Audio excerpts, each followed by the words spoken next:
naturalismo no Brasil foi um movimento literário que teve seu auge no final do século XIX, influenciado pelas teorias científicas da época, como o darwinismo e o positivismo. O naturalismo buscava retratar a realidade de forma objetiva, crua e determinista.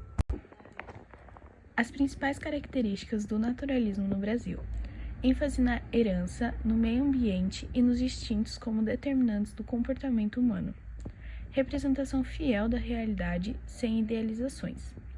Crítica social e denúncia das desigualdades e injustiças da sociedade. Aloysio Azevedo nasceu em 1857 na cidade de São Luís, no Maranhão, e faleceu em 1913 em Buenos Aires, Argentina. Aloysio Azevedo foi um dos principais representantes do naturalismo no Brasil e deixou um legado importante na literatura brasileira. Azevedo começou sua carreira como jornalista, mas foi na literatura que encontrou sua verdadeira vocação. Suas obras exploram as realidades sociais e humanas, expondo as contradições e injustiças na sociedade brasileira no século XIX. O Mulato, considerando sua obra-prima, retrata a história de Raimundo, um jovem mulato de pele clara que enfrenta o preconceito racial e a hipocrisia da sociedade maranhense. A obra é uma crítica contundente à estratificação social e ao racismo presente na época. Adolfo Caminha foi um importante escritor brasileiro do período naturalista. Ele nasceu em 1877, em Aracati, no Ceará, e faleceu precocemente em 1897, no Rio de Janeiro. Sua obra contribuiu para a consolidação do naturalismo no Brasil, abordando temas controversos e polêmicos. Caminha foi um escritor ousado e corajoso, implorando questões tabus e retratando a realidade de forma crua e sem rodeios. Suas obras denunciaram as injustiças sociais e os problemas morais presentes na sociedade brasileira da época. A Normalista é considerada a obra-prima de Adolfo Caminha. O livro retrata a história de Isabel, uma jovem que entra em um internato para se tornar professora.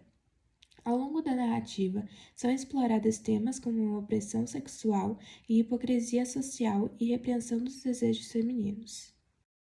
Raul Pompeia foi um destacado escritor brasileiro do período do naturalismo. Ele nasceu em 1863, no Rio de Janeiro, e faleceu em 95, na mesma cidade.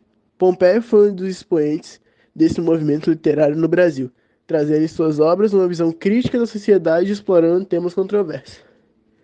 O Ateneu, considerada sua obra-prima, retrata a vida em um colégio interno no Rio de Janeiro. O livro apresenta a história de Sérgio, um adolescente que ingressa no colégio e vivencia as experiências marcantes dessa fase, como as relações de poder, a violência, a repressão e a descoberta de sua própria identidade. Inglês de Souza foi um importante escritor brasileiro no período do naturalismo. Nascido em 1853 em São Luís, no Maranhão, e falecido em 1918. Inglês de Souza deixou um legado significativo na literatura brasileira, com suas obras realistas e críticas.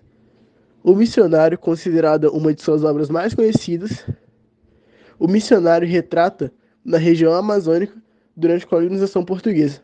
A história gira em torno de um padre que enfrenta dificuldades e contradições no trabalho da evangelização dos indígenas.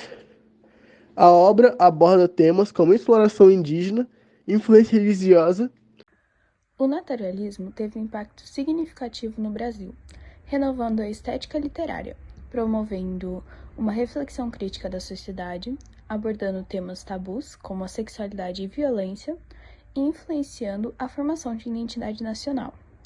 Além disso, o movimento teve uma influência marcante no desenvolvimento do modernismo no Brasil.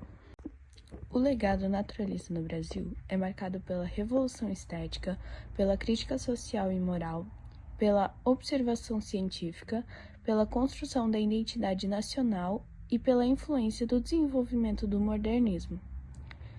O movimento deixou uma marca duradoura na literatura brasileira e contribuiu para a evolução do pensamento e da cultura do país. O naturalismo marcou um movimento de transformação na literatura brasileira, abriu caminhos para o desenvolvimento do realismo e do modernismo. Ainda hoje, suas obras são estudadas e valorizadas, destacando-se como importantes registros da história e da sociedade.